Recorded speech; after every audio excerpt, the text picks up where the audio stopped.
The leader of UKIP, the UK Independence Party, Nigel Farage, has told his members that the recent floods and rising immigration create the picture of a country that can't govern itself effectively.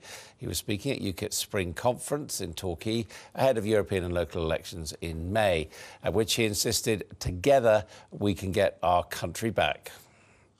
I think and believe that we are posing the biggest threat to the political establishment that has been seen in modern times. And it's because of that that we're met with such a degree of derision. We're told that the UKIP vote is just a protest vote.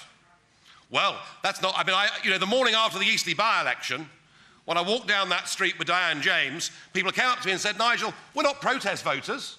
We believe in everything UKIP stands for.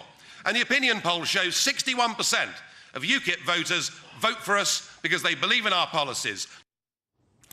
And Mr Farage joins us now from the English Riviera, where his party is meeting. Nigel Farage, thank you for being with us. We saw that new slogan there, Love Britain, Vote UKIP. Does that mean you think anyone who doesn't vote for UKIP doesn't love Britain? No, but I think what we're saying is that for too long now, anybody that said they're proud of their country, they're patriotic, they love their country, it's been sneered at, it's been considered to be something that only those on the extreme of politics would dare to say, and we're planting our flag very firmly in the ground. Where's your evidence of that? We see party leaders attending the service at the Cenotaph every year. I don't think that David Cameron or Ed Miliband would say that they sneer at patriotism. They praise Britain every week at Prime Minister's Questions, don't they? Yeah, but I think the idea that these people are patriotic when what the political class have done, they've done together, is to give away the ability to run our country to a set of foreign institutions. That is not patriotic behaviour. Just want to look at your arrival at the party conference there in Torquay. We got some pictures of that there.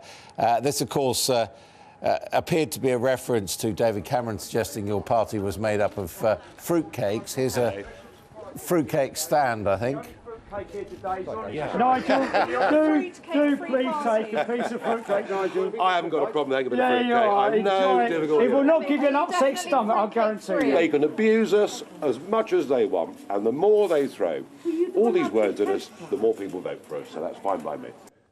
So is there a place for fruitcakes in UKIP and amongst UKIP's voters or not? Look, we are not career professional politicians. We haven't all come straight from Oxford University into a research office and become MPs at the age of 27 with no experience of the real world. We're real people from a huge range of backgrounds, from left, centre and right. We've worked in every different sector, every possible job in this country. We're real people, we have a sense of humour, and if people want to abuse us, we tend to make fun out of it. Because you spoke in your speech about the painful process of the party maturing, of having to get some people to leave, MEPs and others, because they weren't up to it effectively.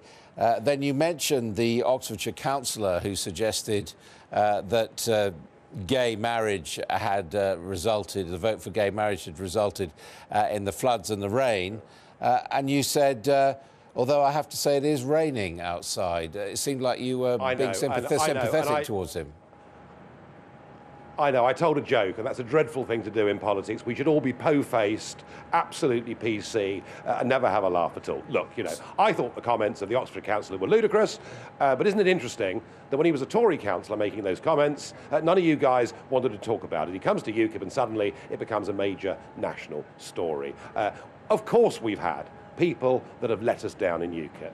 And we've got rid of those people, and we've been very tough about it. We've absolutely made sure that nobody with any links to political extremism has anything to do with us. But beyond that, people should be able, in a free democracy, to have their different opinions about things. I don't want us to become... Is it UKIP policy to oppose or repeal gay marriage if you get into power? Well, we did oppose gay marriage on the basis that, all the while we're under the auspices of the European Court of Human Rights, there is a very real risk that our state church, remember it is a state church, the Church of England, could be taken to Strasbourg, because if you allow gay marriages to take place in registry offices, the argument is it would be discriminatory for a state-run church not to do the same. That was the reason. Would you allow gay marriages to take place in registry offices if UKIP gets into power, or would you repeal it? Well, that is the law, and repealing that would not be our top priority. We've got bigger things to do first. OK, I want to ask you about your manifesto, though, because you describe what's on the website as drivel. You're going to draft a new manifesto.